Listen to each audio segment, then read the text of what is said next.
Yes, tubaniza ku the chosen generation nga bulijjo. So lwaki tugenda kutunuulira ebirooto bisatu. Ekisooka okuloota nga ovuba ebyenyanja, okuloota nga oli ebyenyanja, kyonna kyonna ekirooto ekikwatagana ku byenyanja olwo tugenda tutunuulira olwaleero. Ekirooto ekyokubiri okuloota nga ovaamu amannyo. Ekirooto ekyokusatu okuloota ng'ofudde. Once again mbaniza ku the chosen generation. Tuddamu ebirooto byano ku channel twayamye okubanga tuddamu ebirooto byonna tusooke tubimaleyo then tulyoke tukole videos endala zonna. So videos endala zonna twazimiriza paka nga tumaze okuddamu ebirooto byonna. So boyina ekirooto kyonna kiteeke mu comment section, tujja batukiddamu okuyita mu video edda kugenda banziramu ebirooto byammwe ebyo mu comment section. Olwaleero kansomese ku birooto bino bye mbagambyeko. Katandike ku kirooto ekyokuloota nga ovuba ebyenyanja. Oloota ovuba ebyenyanja. First of all, kinjagala okugamba nti buli kirooto kyonna ekyokuvuba ebyenyanja kasita okwasa kiba kirooto kirungi. So bw'oloota ng'oli mu nnyanja ng'ovuba ebyenyanja olina okubaako ebintu bye weetegereza mu kirooto ekyo. Kisookera ddala bw'oba ng'olina eddobo ng'okozesa eddobo ng'oli mu kuvuba, bw'okwasa Mukama baakulaga nti olina omukisa gumu gw'oli mu kukozesa. So olina ekirabo kimu ky'oli mu kukozesa okuba ng'okwasa. So kyandibadde ky'amagezi okuba ng'okola otya okonsideringa omukisa ogwo. Sometimes Mukama ayinza okuba nga akulaga nti waliwo omukisa ogenda okujja mu bulamu bwo ogw'amaanyi. So olota ng'olina eddobo n'oloba n'okwasa, beera so careful. Tozuuka buzuukusi n'otambula butambuzi no. Saba kubanga ebintu byonna Mukama byakulaga bw'otabisabira kubaawo. Of course sometimes tebisobola kubeerawo. So Mukama bw'akulaga ekintu yingira mu kusaba okisabire okulaba ng'ekintu ekyo kibeerawo. Wabula ate oba ng'oli musumba, ng'oli pastor n'olota ng'olina eddobo ng'oli mu kuloba, ekirooto kiba kibi gy'oli. Ebeerawo ningi ekulaga maaso ga Katonda nti no tokola kimala. Tokola kimala. Ekisookera ddala omusumba ye abeera alina kukozesanga net. Kubanga net yeebeera massive, ebeereeta amakungula mangi. So bw'obeera ng'oli musumba n'ofuna ekirooto nga okozesa eddobo okuba ng'ovuba nkozesa ddobo, kitegeeza nti ekyokola tekimala mu bwakabaka bwa Katonda, olina okwongeramu amaanyi okuba ng'ofuna amakungula mangi mu bwakabaka bwa Katonda. Bw'oloota ng'okozesa akatimba okuvuba, obutimba abavubi bakozesa, obutimba obuleeta ebyennyanja bingi. So Mukama baakulaga nti waliwo opportunities nnyingi nnyo eziri mu bulamu bwo, so beera very careful. Mukama baakulaga nti waliwo opportunities nnyingi. So bw'oloota n'okwasa ebyennyanja nga bingi mu katimba ako, yes, gibeera emikisa mingi, opportunities ennyingi Mukama z'abagezaako okukulaga. Wabula ate bw'oloota mu ngeri yonna n'otakwasa kantu, kiraga okuba ng'ogenda kukolera bwereere. Ekintu kyonna ky'oba oli mu kukola ogenda kukolera bwereere, ogenda kubonaabona.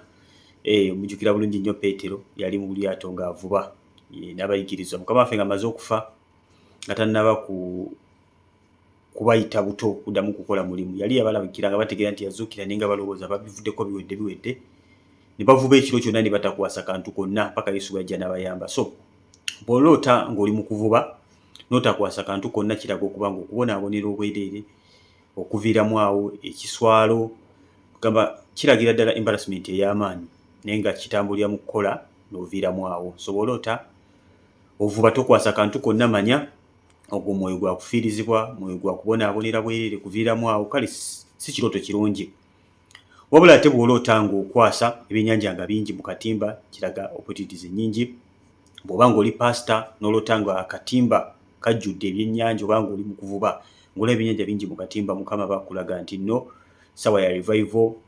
Mukama bagezaako okulaga nti no opportunities nnyingi okuba ng'ogenda okuba nga obuulira enjiri, abantu bangi baba bagenda kulokoka. Tujjukira bulungi nnyo Peetero era yali avuba, akatimba ne kajjula. Mukama waffe n'amugamba nti olwaleero, okuva leero ogenda kuba ng'ogenda kuvuba ki?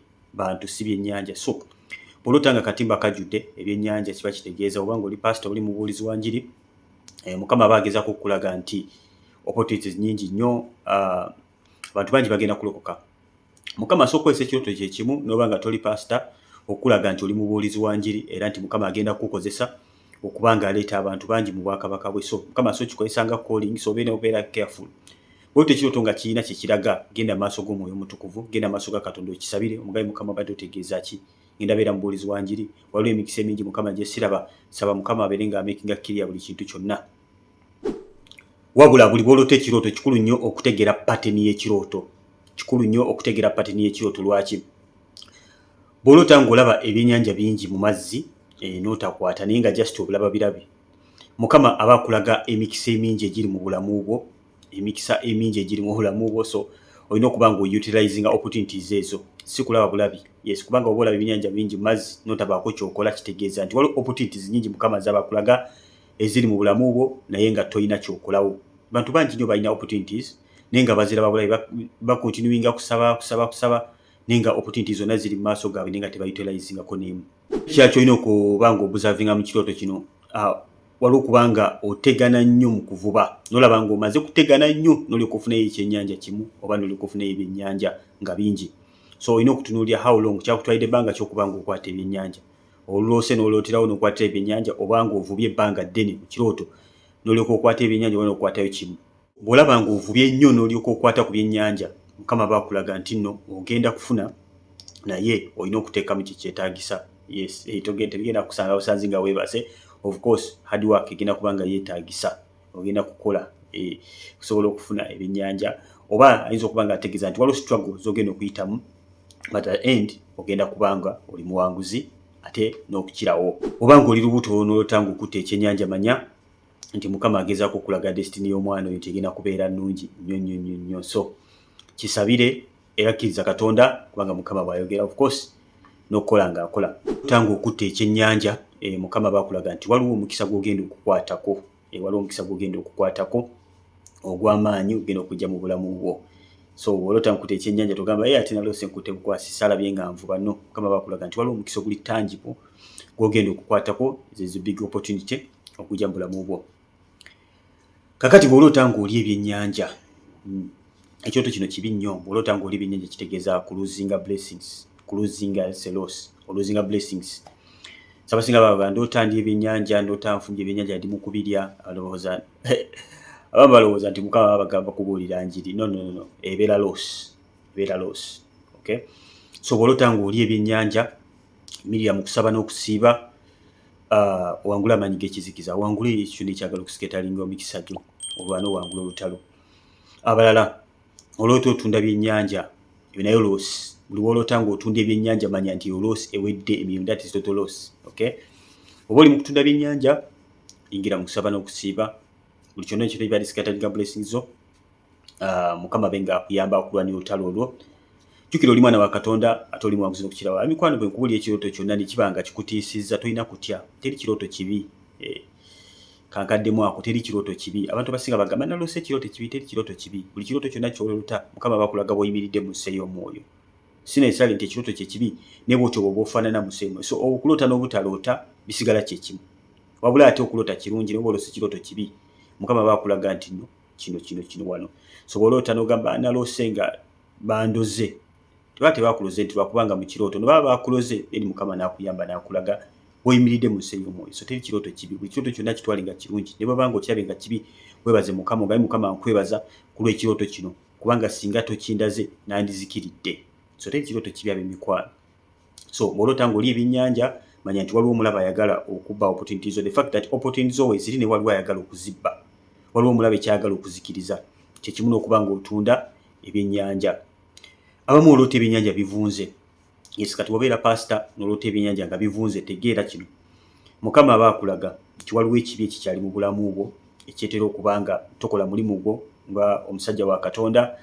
Oyinza okuba ng'onegerekitiza omulimu gwo kati ng'ebyennyanja biri mu kuvunda. Abantu Mukama bakuwadde okuba ng'osumba nga bali mu kuzikirira. Abamu oli pastor naye ng'enjiri gy'obuulira tetugagana na Bayibuli, obuwebuulirira bibyo. Mukama n'akulaga ekirooto ng'oloota ebyennyanja bivunze. Mukama bakuwoninga nga judgment day tennaba kutuuka. Mujjukira bulungi Bayibuli egamba si buli omu agamba Mukama wange nti agenda okuyingira obwakabaka bwa Katonda, okuggyako abo bokka abakola okwagala kwa Katonda. So bw'oba ng'oli pastor n'oloota nga ebyennyanja bivunze, kebera obulamu bwo, kebera enjiri gy'obuulira, sabira wabeerewo revival, yingira mu kusaba n'okusiba, weenenye mu maaso ga Katonda, osabe revival ejje. Mukama aleete revival, Mukama ajja kukikola surely.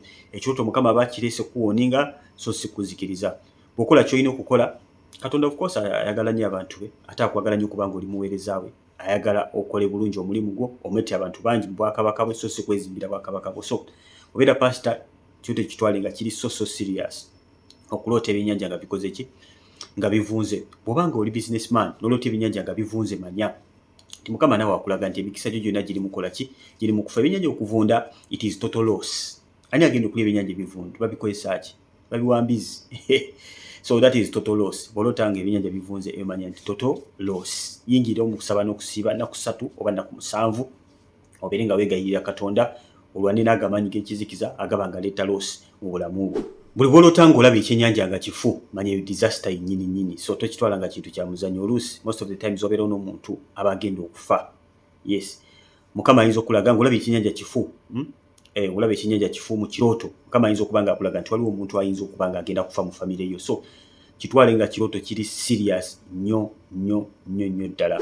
So ate bw'oba ng'oli mu kyalo olina olubuto osuubira omwana n'olota ng'olaba ekyenyanja kifu manya nti omulaba ayagala kuwabootinga mwana oyo. Wayinza okubawo miscarriage, wayinza okubawo omwana w'okuzaalibwa n'afa. So mu linnya lya Yesu kireme kubaako, naye olina okukitegeera. Ayi mukwano, Mukama ayogera n'abaana be abawooninga afuwateeringa. Bayibuli nga bweyogera nti Katonda ayogera omulundi gumu 2 3 weba abantu ne batassaayo mutima. Mukama ayogera naye buli kaseera, naye kizibu Mukama olulimi olutegeera. Kibula nga kikulu nnyo okuba ng'otegeera ebirooto. So ku channel eno beera ng'okebera ebirooto, tuteekako ebirooto eno paati ya 6. So tuteekako almost ezo kati tuba twakola series 6. So genda ng'okebera ebirooto bino byonna oyige, kijja kuyamba n'abantu abalala, kijja kuyamba abaana bo. Abamu ogenda kumala kuloota ekirooto n'olyoka opapala n'onoonya kino kitegeeza ki. Oluusi ogenda kunoonya nga it's too late, ogenda kufuna obuyambi. Abantu abasinga tebamanyi na birooto, ogenda kuddukira tamanyi, ogende newo tamanyi, oluusi ne pastor wo tamanyi. It is too late. Okay? Oluusi ogenda okutegeera nga n'omuntu yafa. N'omuntu yafa. Oluusi olose kati nayogera ku birooto awo ebyennyama. Olose omuntu afudde the next day afunye accident. So kibirungi nnyo okubeera ng'okebera ku channel eno okuba ng'osi buli video yonna girabye oyige. Kitwala obudde bungi kukola video okusinga gwogiwaakinga. Kitwala obudde bungi. So ayi mikwano, beera ng'okebera videos, beera nga wejjukanya, sharinga videos zino mu WhatsApp groups oyamba abantu. Njaga okugamba average question tebamanyi na birooto tebabimanyi. So buli bw'osharinga message yaffe eno oba oyamba abantu bangi okuba nga bategeera ebirooto n'amakulu gaabyo, bategeera Katonda bw'ayogera, kuba Katonda bw'ayogera of course ng'akola, so baba basobola okuyambibwa. So message eno girayikinge oba tunaba subscribinga ku channel ofirwa bingi oba tulabira ku Facebook tufollowinge ate osharinge. Tekigaana babikwano bw'okona kalayiki ako nawo katukola bulungi kayamba video eno. YouTube ogitambuza, Facebook ogitambuza, onawo ogisanze buli wogikona ku kalayiki baba engero giraga abantu bangi. Ate bw'ogisharinga oba ogisharinze direct so oba ogirazira abantu bangi. Of course waliwo omukisa okusharinga ebintu bya Katonda. Omuntu yenna ataasibwa nga gw'osharinze video eno nawe oba ofunamu bwakabaka bwa Katonda. Of course oyagala abantu bangi bayambibwe kuba ng'oli mwana wa Katonda obaagaliza. So sharinga message eno nenga tukyeyogerayo n'ebyo. Bw'olootanga omuntu akuyigiriza okuvuba, yes, bw'olootanga omuntu akuyigiriza okuvuba manya nti Mukama aba akulaga nti waliwo omukisa omunene oguli mu maaso go naye toyina kyekyetaagisa funa. Okay? Waliwo opportunities nyingi Mukama zaagala okuwa abaana be naye nga tebazimbye capacity mala. Capacity tewali. Oyinza ogamba Katonda amanyi buli kintu kyonna so kumpa capacity. Yes, Katonda ayagala okuwa capacity naye waliwo capacity gy'olina okuzimba through knowledge. Bayibuli kyeva egamba nti abantu bange bazikira olw'okubula okumanya. Knowledge bajja akwayalinga bakwayalinzi. It's not by miracle that ogenda kufuna knowledge. The fact that oli mu kuwaakinga video eno kitegeeza nti weewaddeyo okuba ng'ofuna ki knowledge. Knowledge bajja akwayalinga bakwayalinzi. Era Bayibuli yogera mu kitabo ky'Engero nti noonya amagezi n'okusinga ekintu kyonna ng'omuntu bw'asaakinga. Kati nga wandibadde onoonya ssente, wandibadde onoonya amagezi. So knowledge is very important ng'abaana ba Katonda okutukumira mu deliverance. Bw'oba tomanyi osobola okusigala mu busibe. Yesu olina Katonda, olina Omwoyo Mutukuvu, bw'ayogera totegeera, so n'osigala mu busibe olw'ekyo. So knowledge is very important. Bw'oloota nga waliwo omuntu yenna akuyigiriza okuvuba, manya nti waliwo Mukama kyayagala oyige. Bw'oba totegeera kintu kyonna totya, Omwoyo Mutukuvu waali. Genda omubuuze Omwoyo Mutukuvu, omugambye Omwoyo Mutukuvu wayogedde, naloose nga waliwo anjigiriza okuvuba, naloose kino oba kibi, gw'olaba kibi, waloose ekirooto kyonna tokitegedde, ddayo omubuuze. Omwoyo Mutukuvu asobola okuwa ekirooto ekirala ekinterpretinga kyewaloose. Most of the times abantu abasinga temukimanyi. Omwoyo Mutukuvu asobola okuwa ekirooto talina akuwa ekirooto ekirala. Ku mulembe gw'aba Danyeri baali bagenda kubatta bonna abagezigezi, bagenda kubattira wamu n'abalogo. Kabaka aloose ekirooto takitegeera. Mukama yawa kabaka ekirooto. Kabaka nga tategeera kirooto. N'anoonya abagezigezi abavunuzi b'ebirooto ne balemwa. N'agamba bonna agenda kubatta kuba tebalina mugaso. Buno obuvubuka obwali buva Isirayiri bwali buddu nga babukutte. Omwali ba Danyeri, Saddulaaka, Mesaki ne Abedenego ne beegayirira Katonda. Katonda n'abawa ekirooto ekivunula ekya kabaka. So Katonda asobola okuwa message n'otagitegeera, there is no problem. wabula osooka okuddayo n'obuuza Mukama wabadde otegeeza kyogera mu ngeri gye nsobola okutegeeramu ogwo muze gwa Katonda. So oddayo n'obuuza Katonda n'omugamba Mukama yogera mu ngeri gye nsobola okutegeeramu nzivuunulye ekyoto kino kyadde kitegeeza ki nalyoka akikuvuunulira onolyoka otegeera nti Katonda yabadde ayogera nawe si birowoozo byo kubanga abantu abasinga bafuna ebirooto gaabwe oba birowoozo byange. Okay? That's why Mukama sometimes akuwa ebirooto ebiri complicated ye kennyini abivuunulye. So tokitya obanga tosodde kuvuna kirooto oba nosanga wano ffe tukuyamba okubanga otegeera kye waloose tekirina buzibu bwonna. Kati ate osobola okuloota nga ovuba ebyenyanja naye nga bw'ogabira abalala. Ovuba bw'ogabira abalala, ovuba bw'ogabira abalala. Mukama kyabagezaako okukulaga nti agenda kukuwa omukisa okuyita mu kubanga naawe oyamba abantu abalala. Bayibuli nga bwegamba nti waayo naawe kinaakuweebwanga. So Mukama baakulaga nti gezaako okubanga oyamba abantu abalala ne bw'atyo bw'agenda okuyita okubanga akuwa omukisa. Mukama bw'atyo bw'agenda okubanga akuyamba nga naawe bw'okola ki bw'oyamba abantu abalala. Oloota ng'olaba ovuba ebyennyanja naye nga bw'okola ki bw'ogabira abantu abalala. Kati buli w'oloota ekirooto kyonna ky'olaba nga kino kyo omulaba alumbye ebintu byo ebirooto bitunuulidde okubanga otunda ebyennyanja oli ebyennyanja n'ebirooto byonna ebiva ewa Sitaani ng'ayagala kubanga adisitoyinga bintu byo. Yingira mu kusaba n'okusiiba osazeemu enkwe za Sitaani weewonge mu musaayi gwa Yesu ozikirize buli maanyi ga kizikiza gonna g'ataddewo ate bw'omala ebyo byonna odekeyalinga ekigambo eri obulamu mu Bayibuli egamba olirangira ekigambo n'ekigambo ne kinywezebwa. So sazaamu enkwe za Sitaani zonna kyandibadde kirungi ng'oli mu kusaba n'okusiiba. Okay? Lino oddikirayinga ebigambo ebirungi pulaani za Katonda eri obulamu bwo kozesa akamwa ako kalimu amaanyi weewa amaanyi n'obuyinza of course oli mwana wa Katonda obuwanguzi Yesu bwonna bwe yawangula yabukwasa ebisuubizo yabikwasa. So gwe ng'omwana wa Katonda olina amaanyi mangi n'okusinga Sitaani. So kozesa amaanyi go Mukama agakuwadde ng'akubikkulidde olwane otalugenda kuwangula because Mukama abeera ku sayidi yo omulabe wo yaani ogenda kuwangula. So buli kyoto kyonna ky'ofuna kye njogerako oyinza okumbuuza otubulira ebyoto naye totubulira kyakukola. Buli kyoto kyonna kye nkuwa ng'olaba tekiri mu layini ya mukisa yingira mu kusaba na kusiiba gemaanyi gemmanyi. Bayibuli nga bwegamba nti ekyengeri eyo tekisobola kuvaawo okujja ng'ogeze mu kusaba n'okusiiba. So yingira mu kusaba n'okusiiba of course mulimu amaanyi mangi odekeyalinge olwane olutalo owangule ng'omwana wa Katonda. Alright, kati katule ku kirooto eky'okuloota ng'ovuddemu amannyo. Yes, ekirooto kino bakimbuuzizza nnyo nti okuloota ng'ovuddemu amannyo kitegeeza ki? Ekirooto kino nakyo si kirooto ekiri pleasing nga bwe nabagambye Mukama baakubikkulira mu birooto bino bituyita ebibi. Mukama baakubikkulira kulaga bw'oyimiridde mu nsi ey'omwoyo. Bw'oba musajja n'oloota ekirooto kino manya nti ekiswalo kigenda kujja mu maka go.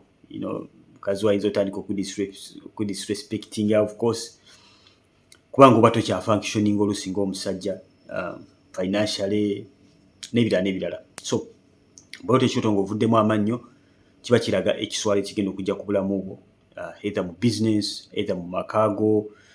Yes, era bw'oba ng'oli mukyala kyekimu ekiswalo kiyinza okujja ku maka go olota ovuddemu amannyo kiswalo kyennyini. So kiyinza okuba nga kivudde ku ddogo of course nga waliwo bipanzepanze ng'omanyi Sitaani muyaaye wabeerayo abagenda eyo nga ennugu ebatta ne bagenda ne bakuloga.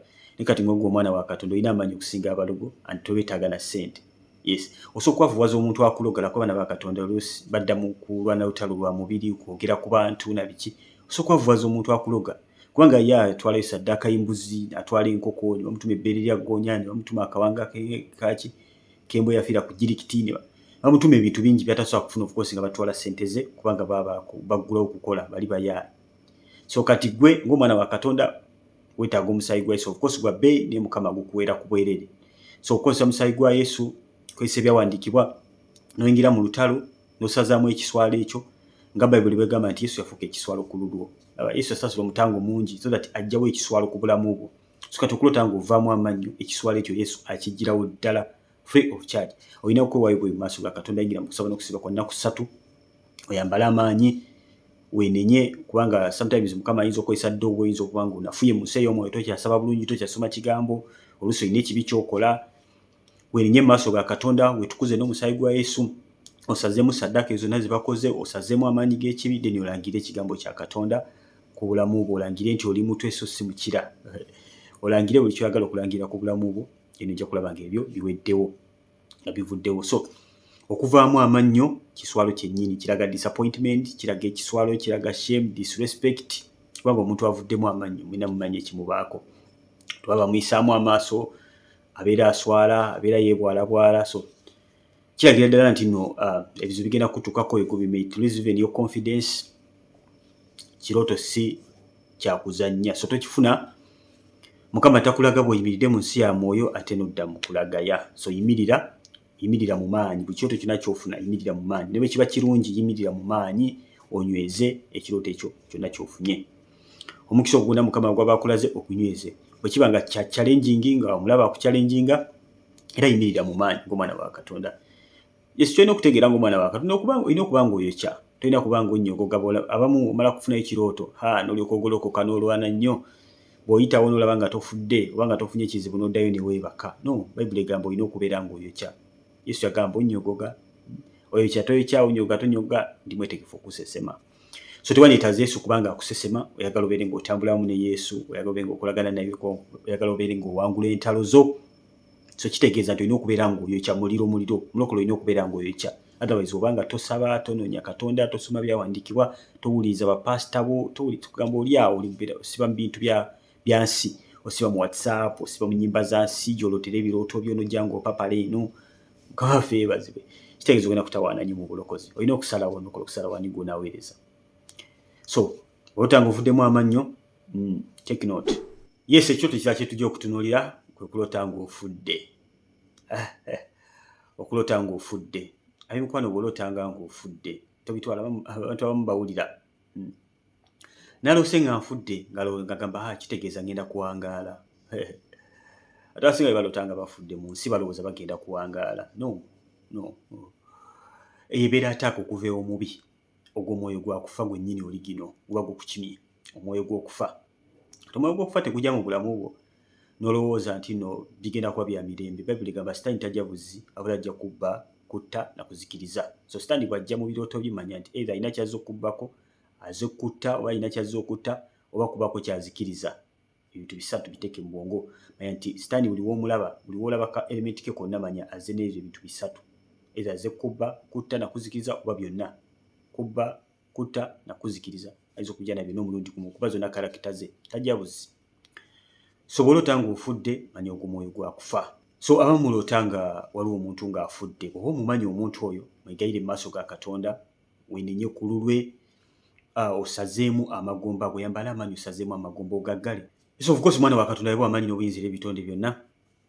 Our Lord Jesus is above every power, every force and every principality, and so you are. Oli mwana wa Katonda, amaanyi n'obuyinza Yesu bye yawangula byonna yabikwasa. So olina amaanyi n'obuyinza. Omwoyo gw'okufa non necessarily nti oba ogenda kufa, Mukama bakulaga bw'oyimiridde mu nsi ey'omwoyo, wayinza okuba waliwo akoze eddogo lye, witchcraft, n'oloota ng'ofudde. So yingira mu kusaba n'okusiiba immediately bw'oloota ekirooto kino. Bino bye birooto birina okuloota n'oyingirawo mu mwoyo immediately n'oyambalirawo amaanyi. Toyagala kuyingira mu kusaba ate ng'omaze okufa. Onaasaba ddi ng'omaze okufa? It will be too late. And abamu oyinza okugamba ate bwe naamala okulwala ndyoka nsaba, what if is an accident? Okay? Bibino ebirooto abantu bye baloota nagira n'afuna accident n'afiirawo. Nga sitaani yagipanze dda mu nsi ey'omwoyo. Naye olw'okuba nga tategedde Mukama bw'ayogedde, oba bitute nga byakusaaga, abamu oloota ebirooto n'oloota ng'ofunye accident, oloota ofudde n'ogamba nja kusaba enkya, nja kusaba akawungeezi. Kino si ekirooto ky'oloota n'ogamba nja kusaba akawungeezi. Si kyekino ku birooto by'oloota n'opostponinga. Kino kirooto ky'okolerawo immediately. Omulaba plantinze kino kidestroyingirawo nga tekinnaba kukola ki kutuukawo. So most of the time bayinza okuba nga bakuloze okuggyawo bakuzikirize. Most of the times era osobola okuba nga terminal disease egenda kujja nga egenda okutwala, endwadde nga nkambwe. Oba endwadde z'ofuna ne bagenda mu ddwaliro ne babula, oba ne kiba kirwadde nga kyamaanyi, ensigo, omutima, biki, pressure, ebyo birwadde by'amaanyi nga kibakule sitaani kyaleese okuba nga akutwalira mu ekyo. So abantu abamu oloota ekirooto kino n'olwala endwadde n'ekumalako ebbanga ddene, ospendize sente zonna ozimazeewo n'endwadde eno gye wakola ki otandikira mu kirooto. Of course nayogera ku birooto eby'omusota, abamu waloota musota gukuluma n'ofunira endwadde from there nakati ekyakuliko ekumazeeko ebbanga. Yambala amaanyi n'obuyinza ng'omwana wa Katonda. Genda mu deliverance, weetaaga kusumululwa. So bw'oloota ebirooto byonna ebiriko obusibe manya nti weetaaga kusumululwa, deliverance. Nandikugambye noonya omuntu asobola okuyamba okuyita mu deliverance. Kakati abamu oli ku mawanga gy'oli teri yadde pastor, teri ani, ogenda kukola otya. Gwe kennyini osobola okweyamba ng'omwana wa Katonda. Of course bonna abamusembeza abo obuyinza okufuuka abaana ba Katonda, and so you are. So gwe ng'omwana wa Katonda yambala amaanyi n'obuyinza, gwe kennyini osobolera ddala, gwe kennyini kubanga oli mwana wa Katonda akwagala, osobolera ddala okwetwala mu deliverance n'osumululwa n'ogiviiramu ddala. Mukama n'akuwa n'ekyoto n'akulaga nti osumuluddwa. Ate ekyo kye kisinga, kubanga buli kaseera omulabe wakulumba, of course ebyokulwanyisa oba nabyo tewetaaga kugenda ng'otawa n'onoonya abantu, onoonya abasumba bakusabireko bakusiibireko. Gwe nga omwana wa Katonda, of course olinga bo, osobola okwambala amaanyi n'obuyinza ne weesumulula. Of course osobola okwambala amaanyi n'obuyinza n'owangula. Ate kiba kirungi n'obeera ng'olina amaanyi n'obuyinza ng'omwana wa Katonda obirina, kubanga tuyagala bagazi bikozesa, tuyagala bagazi kwambala amaanyi. So weyambala amaanyi n'obuyinza, ofuga mu nsi ey'omwoyo, omulaba batakyalina kyakugamba. Once again mbebaza okubeera ku The Chosen Generation. Nze Brother Steven, mwebale kumpuliriza. Abikwano ku subscribing ku channel oba tonnaba ku subscribing. Most of the people who are watching temulaba ku subscribing ku channel. Subscribing ku channel eno tewerabira koona kade. Okoona kade kijaba kikuyamba nti buli weteeka video bwe nti paba nga yakagwako obeera ofuna ka notification oba osogiraba mwangu nnyo. Tewerabira. Bw'oba olina ekibuuzo kyonna ky'olina kiteeke mu comment section. Ngenda banziramu ebibuuzo byammwe okuyita mu video gye nzirako okukola. Ngenda bansoma message emu ku emu nga nziramu ebibuuzo byammwe. Video egenda okuba ng'eddako. So subscribing okone kade bwe nateekayo video gyaba okulaba. Bwe olina ekintu kyonna ky'olina kiteeke mu comment section. Mukwano osobola okusharinga message eno, kikulu nnyo okuba ng'osharinga message eno. Bwe mutie nala message eno ng'ogyagaliza omuntu, kikulu nnyo okuba ng'ogisharinga. Gisharinge obeeko abantu balala b'oyamba. Omuntu ogw'oyamba ali kubalirwa maaso ga Katonda nti wamuyamba. Abantu bangi tebategeera birooto, abantu bangi bazikirira. Information ngene eri so powerful. Beera ng'osharinga, oba olina WhatsApp group yonna gy'olimu, suulayo ka link kano aka YouTube eno, abantu balabe, abantu bayige, bafune ekyokuyiga. Bakubiriza okusubscribe ku channel okubanga balaba videos zaffe. Tugenda kuteeka videos nyingi. This is part 6. Tugenda kola part nyingi nnyo ez'ebirooto. Almost tujja kubanga otegeera ebirooto byo nange olukiroota teweetaaga na kusearchinga. Of course so okuyita nkono ne wejjukanya mu birooto, kirungi okuba ng'orefreshing obwongo bwo n'ebirooto buli kaseera. Oyitako wano n'oyitamu mu birooto n'oyitamu buli kaseera kiba kirungi nnyo. Once again mbaagala nnyo. Nsigale ndi Brother Steven. Mubeere bulungi. Stay blessed.